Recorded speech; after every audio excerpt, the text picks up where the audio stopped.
এত রাতে কোথায় যাচ্ছ তুমি? ইরফান মৃদুস্বরে বলে। কানাডা আসছে আম্মু। রুমা নেওয়া অবাক হয়ে বলেন, কি বলছে এসব? বিদেশ যাবে কেন? ইরফান দীর্ঘ শ্বাস ফেলে বলে, অফিসের কাজ প্লাস ভার্সিটির কাজ। কথাটা বলে ইরফান কিছুটা শব্দ করে বলে, বাবা আসছে। ভেতর থেকে তারেক নজ গম্ভীর গলায় বলে, খবরদার আমাকে বাবা বলে ডাকবে না। যেদিন মানুষ হতে পারবে সেদিন আমায় ডাকবে। আমি কোনো অমানুষের বাবা হতে চাই না। রুমা নেওয়াজ ইরফানের দিকে তাকিয়ে ইরফানের মাঝে তেমন কোনো হেলদোল দেখা গেল না। নীরবে উল্টো ঘুরে দাঁড়ায়। রুমা নেওয়াজ দ্রুত তার স্বামীর কাছে এসে বিচলিত কণ্ঠে বলে, ইরফান বিদেশ যাচ্ছে কেন? ইরফানের বাবা, তুমি জানতে? ও কতদিনের জন্য যাচ্ছে? তারেক নেওয়া চোখ বুঝে রেখেই বলো, যতদিনের জন্য ইচ্ছে হয়ে যাক, আর না আসুক কখনো, সেটাও ভালো। এরকম ছেলে লাগবে না আমার। রোমা নেওয়াজের চোখ ছলছল করে ওঠে। অতঃপর ভাঙা গলায় বলে, তুমি আমার ছেলেটার সাথে এরকম করছো কেন? তুমি শুধু ওর উপরটা দেখেছো, ভেতরটা দেখছো না। ও তোমার সেই আদরের মেয়ের কত যত্ন করে, সেসব দেখো না? তুমি জানো তোমার সেই আদরের মেয়ে কি করেছে? ওকে আমার ছেলেটা ভালোবেসে কতগুলো জুতো এনে দিয়েছিল। তোমার আদরের সেই মেয়ে আমার ছেলের কথা না ভেবে সবাইকে বিলিয়ে দিয়েছে। এটা ঠিক করেছে ও? তারেক নাজ তার স্ত্রীর কথা শুনে রেগে তাকালো। শক্ত গলায় বলল, একদম ছেলের হয়ে সাফাই গাইবে না। ওটাকে আজ আমার মানুষ বলতে ইচ্ছে করছে না। ওই ফুলের মতো মেয়েটাকে মারতে তোমার ছেলের বুক তো দূর, সামান্য হাতটাও কাঁপল না। ও কত বড় অপরাধ করেছে। মানলাম তোমাদের মা ছেলের কথা ঠিক, সে অনেক বড় অপরাধ করেছে, কিন্তু বাচ্চা মেয়ে আরও হাজারটা অপরাধ করবে, তাই বলে ওকে মারতে হবে? তারেক নেওয়াজ কথা বলতে বলতে হাইপার হয়ে যায়। একটু থেমে শ্বাস নেয়। লোকটার চোখের সামনে কিছু স্মৃতি ভেসে ওঠে। গলার জোর কমে যায়। মলিন গলায় বলে, মাইরা যে পরিবেশে বড় হয়েছে তুমি কল্পনা করতে পারবে না রুমা। একদিন বিকেলে আমি ওদের বাড়ি গিয়েছিলাম। মাইরার জন্যই আমি ওদের বাড়ি যেতাম সব সময়, তুমি তো জানোই। তো গিয়ে বাড়ির উঠোনে মাত্র পা রেখেছি, তখনই দেখি একটা মেয়ে আমার পায়ের কাছে এসে হুমড়ি খেয়ে পড়ল। আমি এত অবাক হয়েছি। মাইরা দ্রুত আমার পায়ের কাছ থেকে উঠে দাঁড়ায়। এবার কাচুমাচু হয়ে দাঁড়িয়ে আমাকে সালাম দেয়। আমি কথা বলতে পারছিলাম না। মেয়েটার দুগাল পুরো কেটে রক্ত ঝরছিল যেন, এমন হয়েছিল। মাইরার সৎ বাবা এভাবে মেরেছিল, কারণ জানি না। মাইরাকে সেদিন দেখে অবাক হয়েছিলাম। মেয়েটার চোখে লজ্জা ছিল। আমার সামনে মার খাওয়া হয়তো লজ্জা পেয়েছিল। আর মুখে হাসি। আমি হাসতে পারলাম না অমন ফুলের মতো মেয়ের গালের অবস্থা দেখে। তার সৎ বাবা আমার পাশ কাটিয়ে চলে গেল। মেয়েটি দৌড়ে গিয়ে ভেতর থেকে মোড়া এনে আমার দিকে এগিয়ে দিয়ে কি মিষ্টি করে বসতে বলল। আমি কি বলবো বুঝিনি, শুধু মেয়েটাকে দেখেই গিয়েছিলাম। কথাটা বলে তারেক নেওয়াজ শ্বাস নেয়। বেশ কিছুক্ষণ চুপ থেকে আবারও বলে, এরপর আরেকদিন গিয়েছি। হঠাৎই আমার সামনে ভাতের থালা উল্টে এসে পড়ে। আমি অবাক হয়ে দেখলাম মাইরা টেবিলে বসে আছে, আর ওর সৎ বাপ নামে জানোয়ার মেয়েটার মুখ থেকে খাবার কেড়ে নিয়ে ছুঁড়ে ফেলেছে। সেদিনের কারণ শুনেছিলাম, ওই পশুর নাকি খাবার কম পড়বে। মাইরা তার আগে খেতে বসায় এমন করেছিল। মাইরা সেদিনও চুপ করে দাঁড়িয়ে দাঁড়িয়ে চোখের পানি ফেলছিল। আমি মাইরাকে দেখতে গিয়ে এক একদিন এক একভাবে অত্যাচারিত হতে দেখতাম মেয়েটাকে। এজন্যই ইরফানকে এত করে বলতাম বিয়েটা করে নিতে। মাইরার মা আমার হাতে পায়ে ধরতো আমার ছেলেটার সাথে যেন বিয়ে দিয়ে মেয়েটাকেই জাহান্নাম থেকে নিয়ে আসি। কিন্তু আমি কি করব? এত নিরুপায় ছিলাম। ইরফানকে শুধু বলতেই থাকতাম, কিন্তু ও তো রাজি হতো না। মাঝে মাঝে ভাবতাম অন্য ছেলে দেখে বিয়ে দেয়, কিন্তু মেয়েটাকে দেখে এত মায়া লাগে। আমি যেন তার বাবা হওয়ার লোভ সামলাতে পারিনি। আমার বন্ধুর রেখে যাওয়া শেষ স্মৃতিও। কথাগুলো বলে তারেক নেওয়াজ আবারও থামে। গলা ঝরিয়ে আসে। আবারও বলে, ইরফানকে শেষমেশ রাজি তো করাতে পেরেছি, কিন্তু কখনো বুঝিনি মেয়েটাকে এখানে এসেও এভাবে মার খেতে হবে। যদি জানতাম তবে সত্যিই মাইরাকে আমার মেয়ে করে আনার দুঃসাহস দেখতাম না। কথাগুলো বলে তারেক নওয়াজ দীর্ঘ শ্বাস ফেলেন, যেখানে হাজারো আক্ষেপ জমানো। এরপর আবারও বলে, একদিন মাইরের সাথে রাস্তায় দেখা হয়। মেয়েটি খালি পায়ে মাথা নিচু করে একা একা হাঁটছিল। আমি ডাকলে আমাকে সালাম দেয়। মেয়েটির মুখ একদম শুকনো ছিল। বিকেল ছিল তখন। আমি মাইরাকে জিজ্ঞেস করলাম, খেয়েছে কি না? মাইরা হেসে বলে, হ্যাঁ খেয়েছি আঙ্কেল, পেটে জায়গা নেই একদম। তুমি জানো, সেদিন ওকে যেই দেখবে সেই বলবে মেয়েটি সারাদিন না খেয়ে আছে, অথচ মুখে কি নিদারুণ হাসি ফুটিয়ে মিথ্যা বলে দিল। আমি বলেছি, মিথ্যা বলেছো তুমি। মায়ের মুখ মলিন হয়ে যায়। মেয়েটা মাথা নিচু করে নেয়। আমি জিজ্ঞেস করলাম, কেন না খেয়ে আছো? মায়ের হেসে উত্তর দিয়েছিল, এটা তো নতুন নয় আঙ্কেল, তাছাড়া আমার অভ্যাস আছে। আমি যখন বললাম, তুমি কি মাঝে মাঝে এমন না খেয়ে থাকো, ও কি যে একটা ভারী উত্তর দিয়েছিল হেসে। কথাটা বলে তারেক নওয়াজ বেশ অনেকক্ষণ চুপ থাকে। এরপর ভারী কণ্ঠে বলেছিল, যারা 3 বেলা খেতে পায় তারা তো ভাগ্যবতী হয় আঙ্কেল। তুমি বুঝতে পারছো রুমা, ওই মেয়েটা 3 বেলা কখনো খেতে পায়নি। যার 3 বেলা পেট ভরে ভাত খায়, মাইরা তাদের ভাগ্যবতী ভাবে। এই মেয়ের গায়ে তোমার ছেলে দিনের পর দিন হাত তোলে। মেয়েটা এত কিছুর পরও সৎ মায়ের একটুখানি ভালোবাসা পেয়ে বলতো সে অনেক ভাগ্যবতী। এমন মা কজন পায়? সে তার সৎ বাবার মার খেতে ভুলে যেত, অবজ্ঞা অপমান সব ভুলে যেত। তার সৎ মায়ের হাতে কখনো মার খায়নি সে। সৎ মা আদর করত, তাই সে সব ভুলে থাকতো। আমার বন্ধুটার উপর খুব রাগ আর অভিমান, বুঝলে? ও ওর বউয়ের সাথে যেই আচরণগুলো করতো, মায়েরা সন্তান হয়ে পাপের শাস্তি বোধহয় পেয়েছে জীবনে। মাইরার দাদির সাথে আমার সম্পর্ক ভালো ছিল, মায়ের মতো একদম। সে মাইরাকে মাইরার মায়ের জীবন কাহিনী শুনিয়েছে। ওর মায়ের কাহিনী আরও করুন, সেসব বলে শেষ করা যাবে না। ভদ্রমহিলা মাইরাকে পেটে নিয়ে যে অত্যাচারগুলো সহ্য করেছে, ওসব ভাবলেও এত খারাপ লাগে। সেই কাহিনী শুনে মাইরা নাকি সেদিন খুব কেঁদেছিল, একটু পরপর জ্ঞান হারাচ্ছিল। ওর মা মাকে বললে আমি মাইরাকে ডক্টর দেখাই। ডক্টর বলেছিল মেয়েটার ব্রেনের উপর খুব চাপ পড়েছে, তাই এমন। আমি নিজেই ওষুধ কিনে বেশ অনেকদিন মেয়েটির চিকিৎসা করাই। তুমি কি বুঝতে পারছো, মেয়েটা যেই কাহিনী শুনে পাগল হতে বসেছিল, বিয়ের পর তার সেই মায়ের কাহিনী তার নিজের সাথে রিপিট হতে দেখেছে। ইরফানের এত এত জঘন্য ব্যবহার ওর মনে প্রভাব ফেলেনি? এখন ইরফান ওর সামনে চাঁদ সূর্য এনে দিলে ওর মনে ধরবে সেসব? আমি প্রথমে বুঝেছিলাম মাইরা ইরফানের সাথে স্বাভাবিক হতে পারবে না, তাই ডিভোর্সের কথা বলতাম। কিন্তু কখনো কখনো স্বার্থপর হয়ে ভাবতাম মেয়েটা আমার কাছেই থাক, ও কখনো বাবার ভালোবাসা পায়নি, আমি ওকে একটু ভাবা হয়ে ভালোবাসি। ইরফানও মাইরাকে মেনে নিচ্ছে মনে হলো। সব মিলিয়ে ভাবলাম মাইরা হয়তো একটা স্বাভাবিক জীবন পাবে। কিন্তু না, তোমার ছেলের দ্বারা এসব হবে না। আমি মেয়েটাকে একটা সুস্থ জীবন দিতে পারলাম না, একটু সুখ এনে দিতে পারলাম না। তারেক নেওয়াজ কথাগুলো বলে তার ঝাপসা চোখ জোড়া মুছে নিল। রুমা নেওয়াজ বিস্ময় চোখে চেয়ে রইল তারেক নেওয়াজের পানে। ওইটুকু মেয়ের জীবন এমন, মেয়েটিকে দেখে একটু বোঝা যায় না। রুমা নেওয়াজের চোখ কখন যে ভিজে উঠেছে সে নিজেও টের পায়নি। ইরফান বেশ কিছুক্ষণ তার বাবা মায়ের ঘরের সামনে দাঁড়িয়েছে। পা বাড়াতে নিলে তার বাবার কথা শুনে থেমে যায়। মায়ের জীবন কাহিনীর এক টুকরো দুঃখ তার কানে এসে ভারী খায়।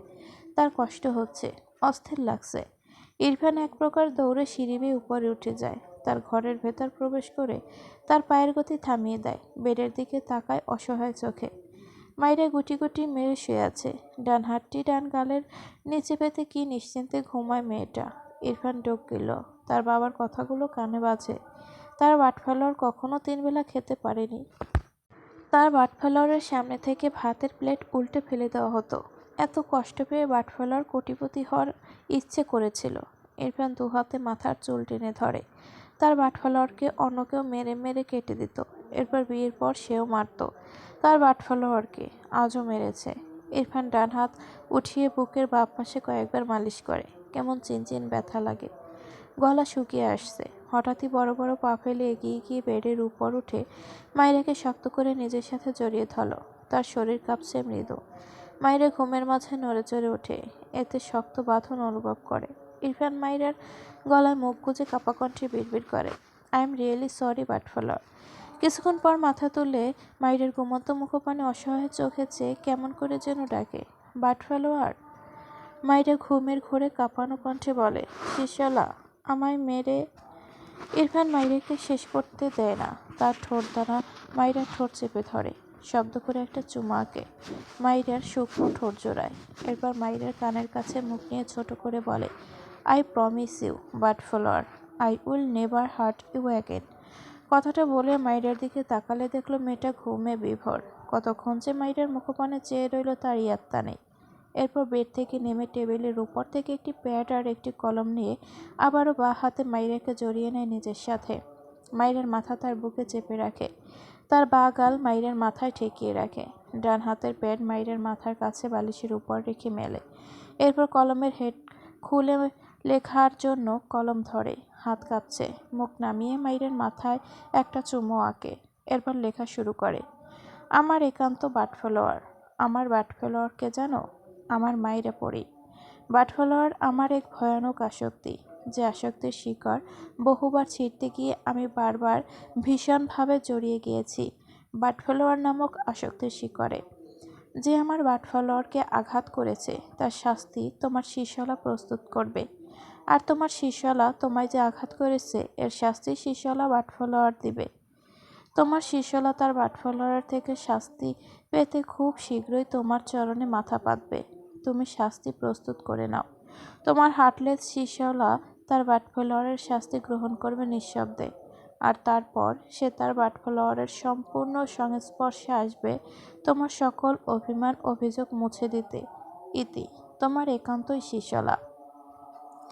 লেখা শেষ করে ইরফান কাগজটি ছিঁড়ে এক ভাঁজ করে বালিশের উপর রেখে দেয়। কাগজটির উপর কলম। এরপর মাইরার সারা মুখে ছোট ছোট বেশ অনেকগুলো চুমু আঁকে। সবশেষে কপালে সময় নিয়ে ঠোঁট দাবিয়ে রাখে। এরপর মাইরাকে ছেড়ে বেড থেকে নেমে দাঁড়ায়। মাইরে গুটি গুটি মেরে শুয়ে পড়ে। ইরফান মাইরাকে কাঁথা দিয়ে ডেকে দেয়। ঘরের এসি অফ করে হালকা করে ফ্যান দেয়। মাইরের ঘুমান্ত বেশ অনেকক্ষণ চেয়ে থাকে। এরপর সময় নষ্ট না করে ঘর থেকে বেরিয়ে যায়। ইরফান লাগেজ গাড়ির ডিকির ভেতর রাখলো। তখনই পিছন থেকে শুদ্ধ ঘুম জড়ানো কণ্ঠে বলে, কিরে, তোর না কালকে যাওয়ার কথা ছিল, আজ যাচ্ছিস যে? ইরফান কিছুই বলল না, শুধু বিরক্ত হলো। সে ইরফানদের বাড়িতেই ছিল, তবে বাইরে থেকে এসেছিল 10টার পর, এসে ঘুমিয়েছিল। এখন তার মামা তাকে ডেকে উঠালো। ইরফানকে এয়ারপোর্টে ড্রপ করে দিয়ে আসতে বলল। এগিয়ে এসে বলে, আজ যাচ্ছিস কেন? ইরফান গম্ভীর গলায় বলে, মাই উইশ, তুই গাড়ি নিয়ে আয়। কথাটা বলে ইরফান তার বাইকের কাছে যায়। বেশ অনেকগুলো দিন পর বাইকের কাছে আসলো। ইরফান বাইকের হেলমেট পরে বাইকে উঠে বসলে শুধু বুড়ুকুসকে বলে, বাইক গাড়ি একসাথে কেমনে আনবো আমি? ইরফানের গম্ভীর স্বর, এই বাইক টাচ করলে হাত ভেঙে দিব। কথাটা বলে বাইক স্টার্ট দেয়। চোখের পলকে হাওয়া হয়। শুদ্ধ চেঁচিয়ে ওঠে, আস্তে চালা, মারবি নাকি? ইরফান ততক্ষণে মিলিয়ে গিয়েছে। শুধু গাড়িতে উঠে গাড়ি স্টার্ট দিল। একে কখন কোন ভূতে ধরে আল্লাহ জানে। বাইক ধরতে দিবে না মানে দিবে না, হয়তো রাখার ব্যবস্থা করবো এখানে। শুধু কিছু একটা ভেবে হাসলো। এয়ারপোর্টে পৌঁছে শুদ্ধ লাগেজ নিয়ে বেরিয়ে আসে গাড়ি থেকে।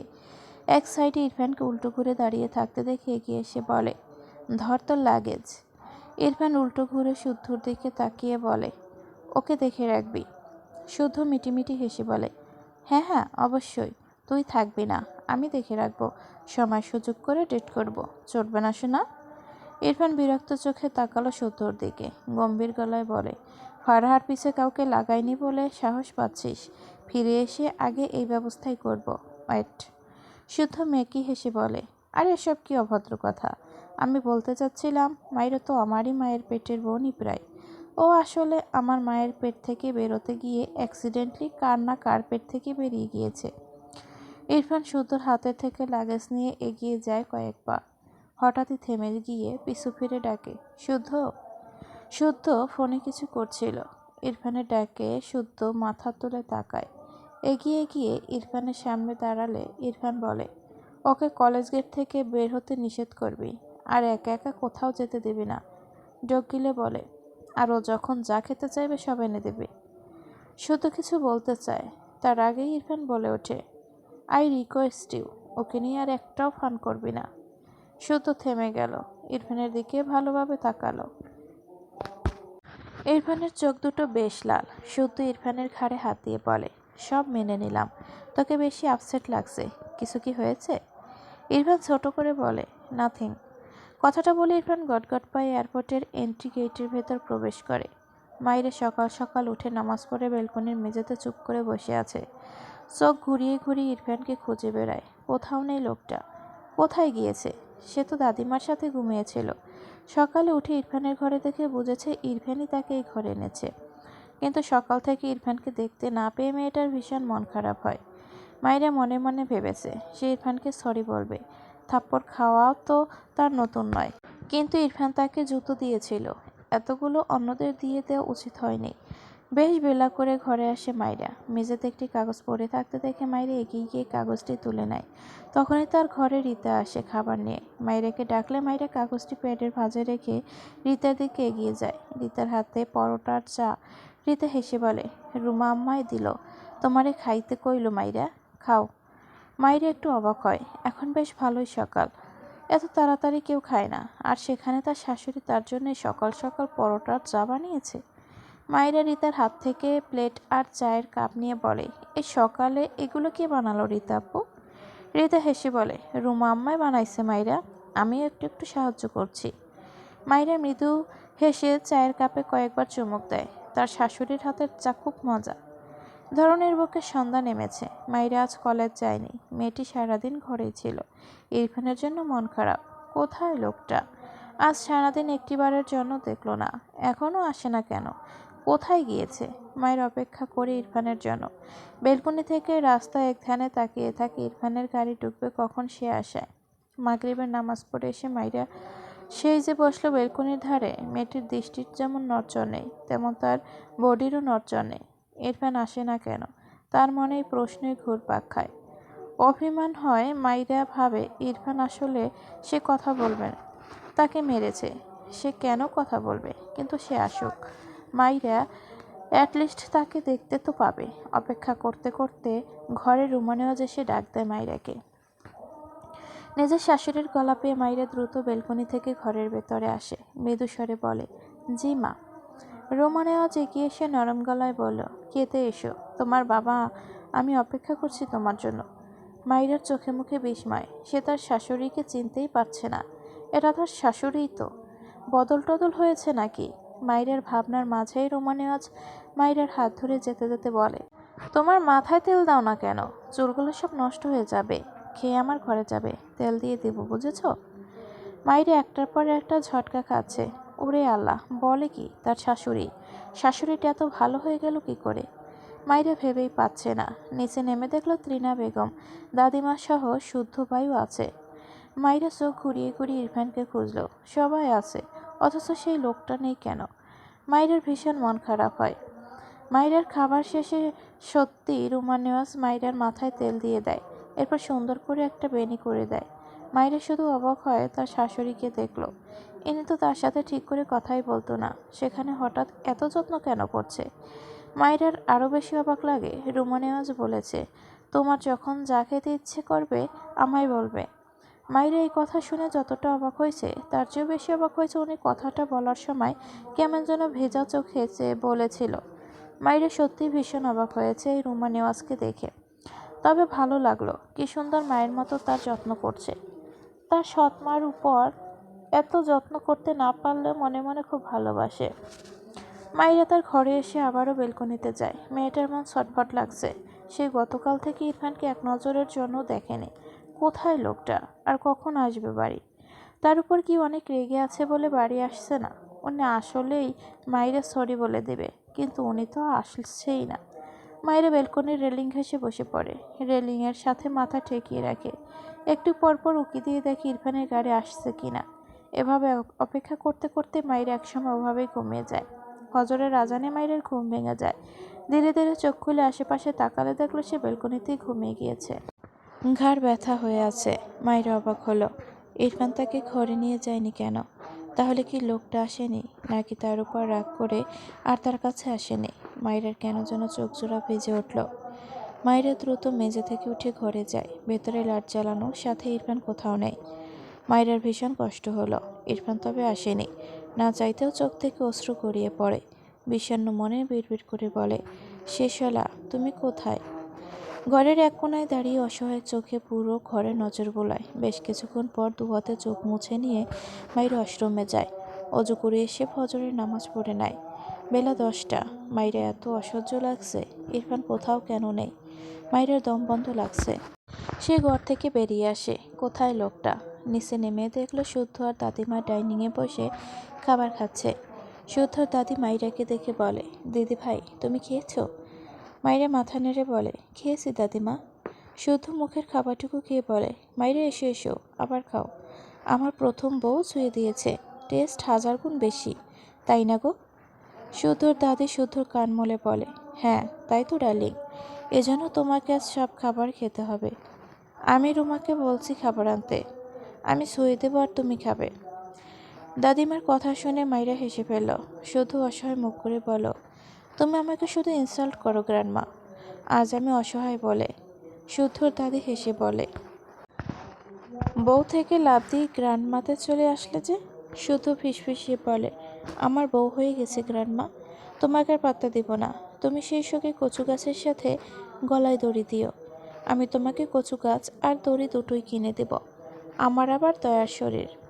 শুদ্ধর দাদি চোখ ছোট ছোট করে বলে, বউ হয়ে গিয়েছে মানে? কোথায় তোমার বউ? শুদ্ধ হাসলো। দাদিমা হঠাৎই বলে, খবরদার বিয়ে করবে না। শুদ্ধ থতমত খেয়ে তাকায়। বয়স্ক ভদ্রমহিলা কিছুটা রেগে বলে, তোমার ভাই তো বউয়ের গায়ে হাত তোলার উপর পিএইচডি করেছে, তোমাকেও আমার বিলিভ হচ্ছে না। আগে শপথ করবে বউয়ের গায়ে হাত তুলবে না, এরপর বিয়ে, নয়তো সারা জীবন চিরকুমার থাকবে, ফাইনাল। মাইরা দাদির দিকে তাকালো। মাইরের প্রথমে দাদিমাকে ভালো না লাগলেও এখন বেশ ভালো লাগে। শুধু অসহায় মুখ করে তাকালো। সে তো ফারাহাকে 3বার মেরেছিল, কিন্তু সে তওবা করে নিয়েছে। তার জীবনে তার পাখির গায়ে হাত তো দূরে আঙুলটাও তুলবে না। কিন্তু তার গ্র্যান্ডমা এমন খেপেছে কেন? কৌতূহলী কণ্ঠে বলে, তুমি রেগে আছো কেন দাদিমা? দাদিমা রেগে বলে, তোমার দাদু ভাই কত ভালো জানো, আমাকে একটা ফুলের টোকাও দেয়নি, আর তোমরা কি এক বউ পেটানোর নীতি পেয়েছো। শুধু বুঝতে পারছে না। মাইরার দিকে তাকালে দেখলো মাইরা মলের মুখে চেয়ে আছে তার গ্র্যান্ডমার দিকে। শুধু বুড়ুকুসকে বলে, ইরফান তোমাকে আবার মেরেছে মাইরা? মাইরা শুদ্ধর দিকে তাকিয়ে চুপ করে থাকে। শুদ্ধ বুঝল এজন্য ইরফান অত আপসেট ছিল নাকি। এতদিন পর মাইরাকে আবার মেরেছে। শুদ্ধর বিশ্বাসই হয় না। দাদিমা খাবার শেষে ঘরে চলে যায়। মাইরা আশেপাশে কাউকে না দেখে শুদ্ধর দিকে এগিয়ে এসে ডাকে, ভাইয়া। শুদ্ধ খাবার মুখে নিয়ে মাইরের দিকে তাকিয়ে হেসে বলে, মাইরা তুমি চিন্তা করো না, ইরফানের গলায় এক দজ্জাল বউ ঝুলিয়ে দিয়ে তোমার সুন্দর ছেলে দেখে বিয়ে দেব, বুঝলে। মাইরা জোরপূর্বক হাসলো। শুদ্ধ কথাটা বলে প্লেট থেকে পরোটা নিয়ে মুখে দেয়। মাইরা জিভ দিয়ে ঠোঁট ভিজিয়ে বলে, ভাইয়া উনি কোথায়? শুধু বুড়ুকুচকে তাকায় মাইরার দিকে। অতবার বলে, কার কথা বলছো? মাইরা আমতা আমতা করে বলে, আপনার ভাই। শুদ্ধ অবাক হয়। ইরফান কানাডা গিয়েছে এটা মাইরা জানে না। শুদ্ধ বোধহয় কিছু বুঝলো। তার গ্রান্ডমাও রেগে আছে ইরফানের ওপর, মামাও রেগে আছে মনে হলো। আবার এদিকে মাইরাও জানে না। অবাক হয়ে বলে, তুমি জানো না ইরফান গতরাতে কানাডা গিয়েছে? শুদ্ধর কথাটা শুনে মাইরা অবাক হয়ে তাকায়। শুদ্ধ পুরো কুচকে চেয়ে আছে মাইরার দিকে। মাইরা মাথা নিচু করে নেয়। চোখের কোণে পানি জমেছে। শুধু হেসে বলে, ওহো মাইরা, নো টেনশন। ইরফান ওখানে ফালতু হাওয়া খেয়ে সপ্তাহখানেক পরে চলে আসবে। এসে দেখবে আমাদের মাইরার একটা কিউট বর জুটে গিয়েছে। তুমি রাজি? মাইরা কিছুই বলল না, উল্টো ঘুরে দ্রুত পায়ে সিঁড়ি বেয়ে উপরে উঠতে থাকে। শুধু অবাক হলো মাইরার কাণ্ডে। ইরফান তার মানে মাইরাকে বলেনি। একে কি করা উচিত? বউকে একবার বলবে না? এ শালা জীবনের সোজা হলো না। মায়েরা সিঁড়ি বেয়ে উপরে উঠে বাকিটুকু এক প্রকার দৌড়ে ঘরে গিয়ে দরজা চাপিয়ে দেয়। ইরফান তাকে রেখে চলে গিয়েছে। কেন চলে গেল? সে তো সরি বলে দিত। সে আর কখনো ইরফানের দেওয়ার জিনিস কাউকে দিবে না মনে মনে পণ করেছে। তবু ইরফান তাকে ফেলে চলে গেল কেন? রেগে গিয়ে তাকে আবারও সে আগের মতো মানবে না বলবে না তো? একদম প্রথম দিকে যে মেরে মেরে বলতো তাকে মানবে না কখনো, গতকাল তাকে মেরে কি একবারও চলে গেল তাকে মানবে না বলে? মাইরার দমবন্ধ লাগছে। মেয়েটা দরজা ঘেঁষে বসে পড়ল, দুহাতে মুখ লুকিয়ে ফুপিয়ে উঠল। বিড়বিড় করলো, শিশলা আমি আর তোমার অবাধ্য হব না, সব কথা শুনবো, তুমি চলে এসো। এভাবে কতক্ষণ যে বসে কাঁদলো। মেয়েটা ধীরে ধীরে যেন কাঁদতে শিখে যাচ্ছে। সে কি করে থাকবে শিশলাকে ছাড়া? তার কষ্ট হয় ভীষণ। শিশলা বোঝে না কেন। মায়ের ভেতরের জমানো প্রশ্নগুলো সাথে অভিমান, অভিযোগ যেন উগলে আসছে কান্নার রূপে। মাইরা যেদিন আর কলেজে যায়নি, সারাদিন শুয়েছিল, কান্না করেনি আর। তবে ভীষণ মন খারাপ করেছিল। একটা মানুষের সাথে কয়েক মাস থেকে হঠাৎ সেই মানুষটা যখন থাকে না, তখনকার অনুভূতি হয়তো মাইরা তার শিশলাকে দিয়ে ভীষণ ফিল করছে। সন্ধ্যা নামলে মাইরা ঘর থেকে বেরিয়ে নিচে আসে। শুদ্ধকে সোফায় বসে থাকতে দেখে মাইরা এগিয়ে গিয়ে বলে, ভাইয়া আপনার ভাইয়ের সাথে আমাকে একটু কথা বলিয়ে দিবেন? শুদ্ধ মাইরার কথা শুনে বুড়ো কোচকে তাকায়, হেসে বলে, আয় হায়, বর যেতে না যেতে মাইরা দেখি অর্ধেক শুকিয়ে গিয়েছে।